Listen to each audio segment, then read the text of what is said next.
Olá, meu nome é Daícia Rodrigues Santana e eu e minha amiga Luciane Machado vamos apresentar um trabalho sobre hemorragia e ferimentos em acidentes automobilísticos, arma de fogo, arma branca e queda na ambulância. Eu vou começar falando sobre hemorragia. Hemorragia é a perda repentina de sangue, podendo ser classificada em hemorragia arterial, que é aquela que o sangue sai em jato pulsátil e apresenta coloração vermelho vivo. Hemorragia venosa, onde o sangue é mais escuro e sai continuamente, escorrendo pela ferida. Hemorragia externa, quando está na superfície e pode ser visível. E hemorragia interna, quando não está visível, resultante de um traumatismo. Bom, ferimento. Os ferimentos são rompimentos da pele por objetos perfurantes, como prego e espinhos, ou por objetos cortantes, como faca, facão, caco de vidro. Logo que ocorrem os ferimentos, é causada dor e sangramento, e eles são suscetíveis a infecções. Eles podem ser classificados em ferimentos fechados, que são lesões ocasionadas por objetos contundentes que danificam o tecido subcutâneo, com extravasamento de sangue sem romper a pele. Esses ferimentos podem causar equimose e hematoma. E os ferimentos abertos, que são lesões que rompem a pele expondo os tecidos internos, geralmente com sangramento. Elas podem ser classificadas em feridas incisivas ou cortantes, feridas contusas, perfurantes, penetrantes, transfixantes, escoriações ou abrasões, amputação, avulsão e laceração. Bom, agora eu vou falar para vocês sobre acidentes automobilísticos.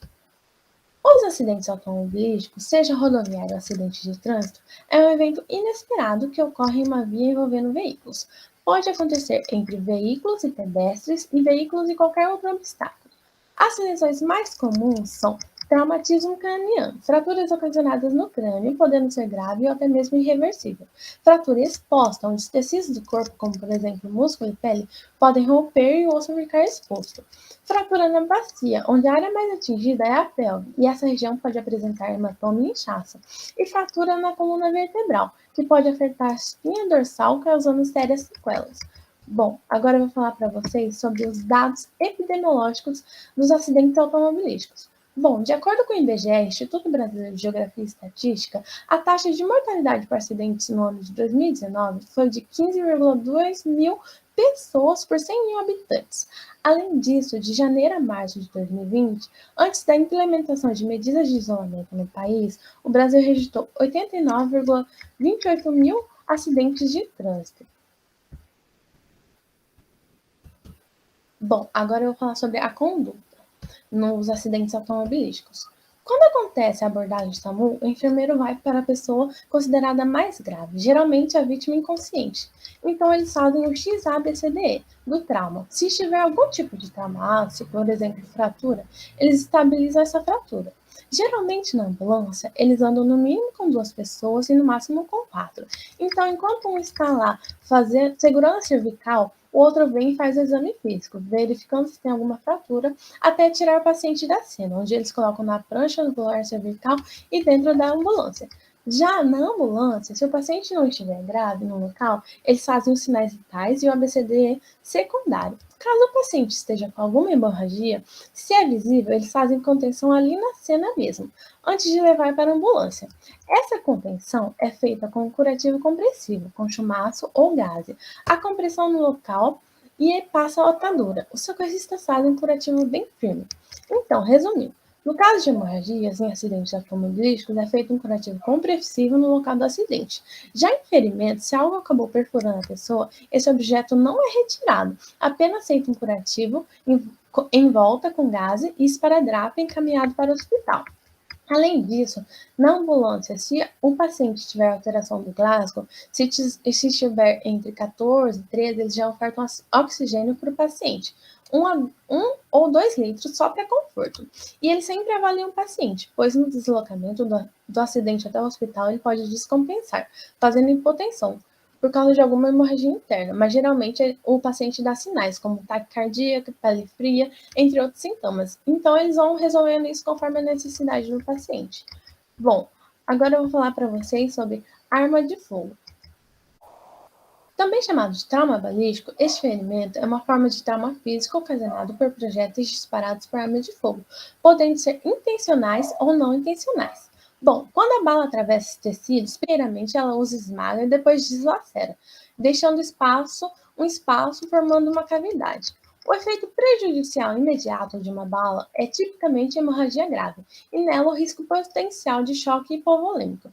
No entanto, outros efeitos podem ocorrer, podendo às vezes até ser letal, como por exemplo quando a bala atinge um órgão vital, como os pulmões ou o coração, ou quando atinge um componente do sistema nervoso central, como a medula espinhal ou o cérebro. Bom, e os tiros no tórax? Eles podem causar sangramento grave, comprometimento respiratório, hemotórax, contusão pulmonar e do sistema nervoso.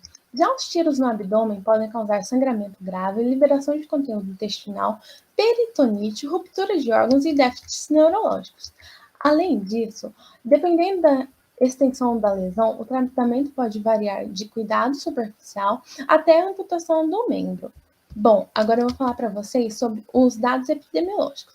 Em 2020 foi registrado 50 mil óbitos de pessoas no país, segundo o Anuário Brasileiro de Segurança Pública, e 78% das mortes foram causadas por arma de fogo.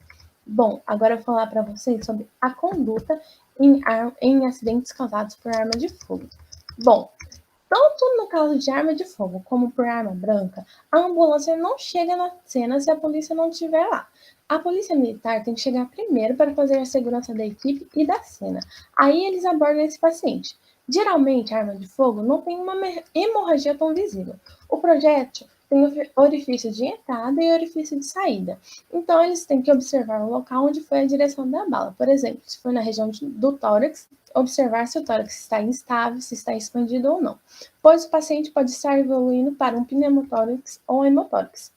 Então, na ambulância, eles têm um curativo de 3 pontos. E se eles percebem que o paciente está evoluindo para um pneumotórax ou hemotórax, eles colocam esse curativo no paciente. E após isso, eles colocam o paciente na ambulância. Verificam os sinais vitais, contém hemorragia, com curativo compressivo ou curativo de 3 pontos. E por fim, encaminham para a unidade hospitalar. Além disso, se o paciente for baleado na cabeça e estiver em gaspe, eles fazem todo o protocolo de RCP. Aí quem decide o tempo e se vai reanimar ou não é o médico. Ele avalia e fala se o RCP vai adiantar ou não. E no próprio local da cena, se evoluiu bem, eles encaminham para o hospital. Se não, vem a Polícia Civil e faz a perícia da cena. O corpo fica lá no local. Por exemplo, se teve um acidente de trânsito e o paciente foi a óbito no acidente, a ambulância não retira o corpo do local. Quem faz a constatação do óbito é a perícia civil da Polícia Civil. Mas se o paciente vai a óbito dentro da ambulância, eles têm que levar o corpo para um CRS ou UPA. Bom, agora minha amiga Lu vai apresentar sobre arma branca e queda. Bom dia, eu sou a Luciane e vou falar sobre arma branca.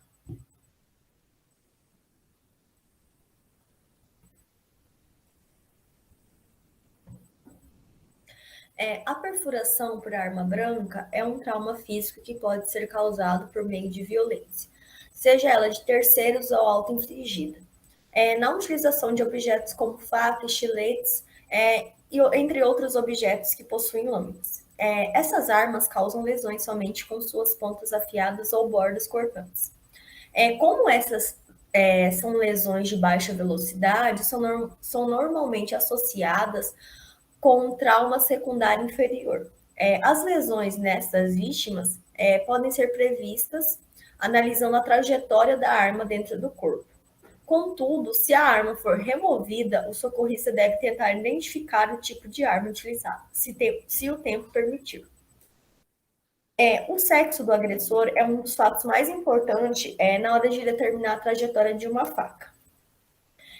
Porque os homens tendem a segurar com a lâmina no lado do polegar da mão e fazer movimentos para cima ou para baixo, enquanto as mulheres tentam segurar a lâmina no lado do dedo mínimo e fazem movimentos para baixo. Um agressor pode esfaquear uma vítima e girar a faca dentro do corpo. Contudo, o ferimento de entrada pode ser pequeno, mas a lesão interna pode ser grande. Aqui temos uma imagem, né, do jeito que a mulher segura a arma, a faca, e o homem.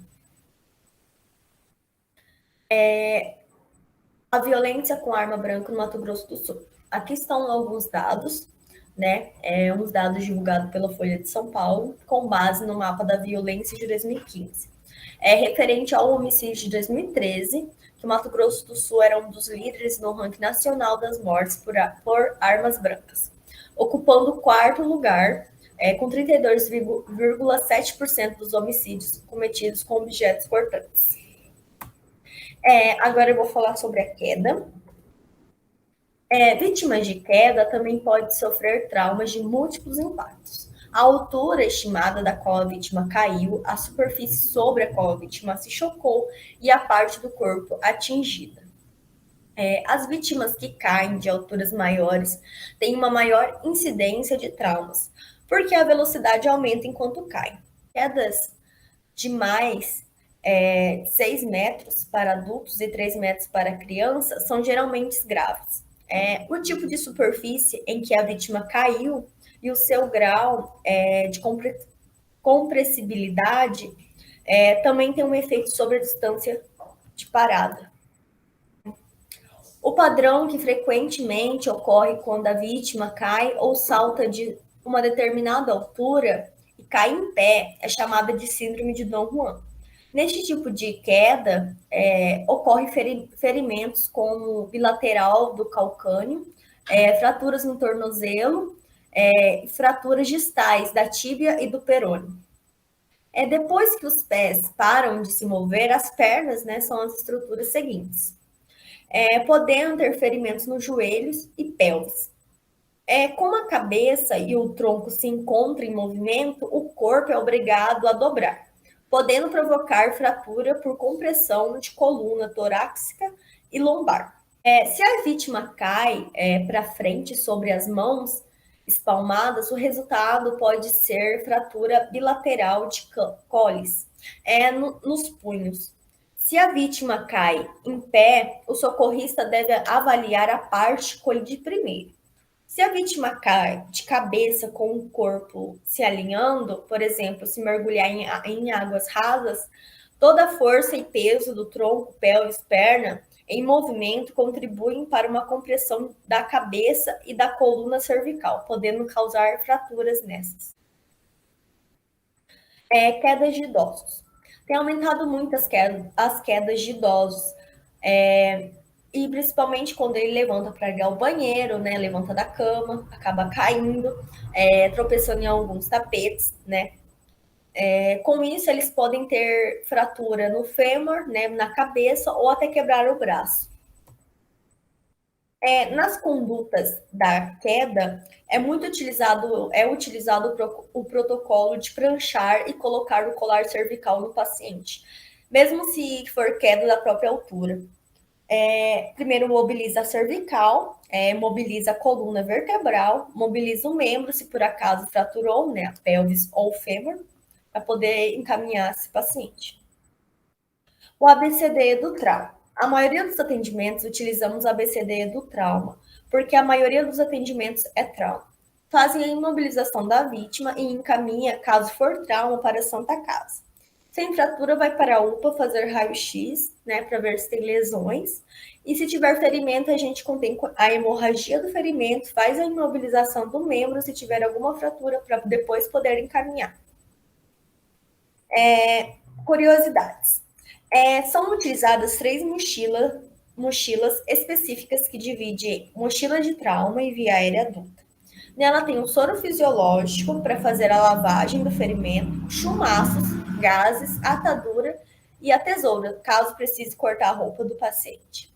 A mochila de sinais vitais fica o esfígmo, o estetoscópio, o termômetro, o glicosímetro e o oxímetro.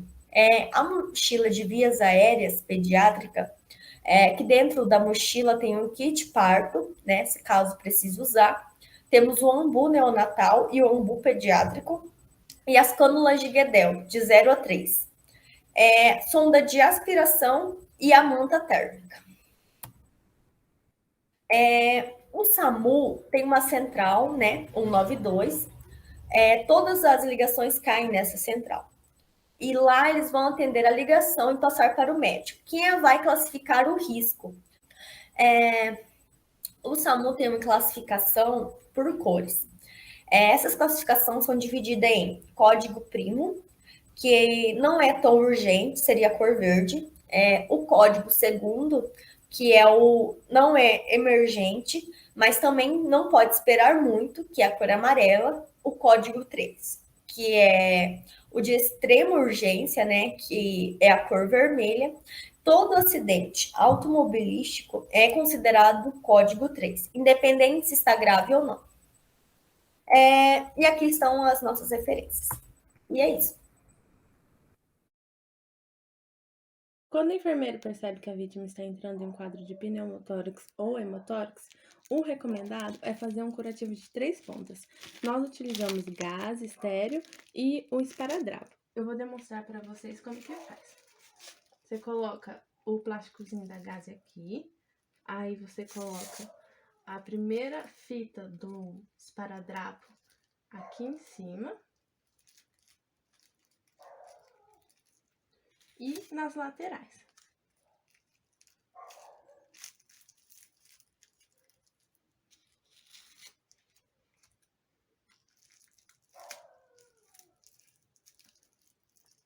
É esse o curativo de 3 pontas. Nós não podemos tirar o objeto empalado, porque pode causar hemorragia interna e também quando o socorrista chegar, ele vai ter que ainda descobrir que o objeto que fez o ferimento. Então é melhor deixar, vamos só imobilizar o objeto, só vai ser retirado na sala de cirurgia. Meu Deus, levou um pouquinho, não. Aqui não, tá gravando. Aqui.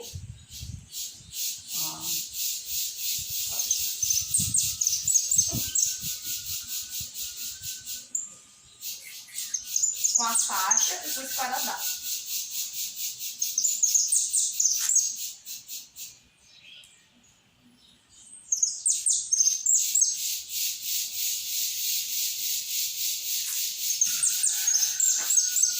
Fixar o objeto.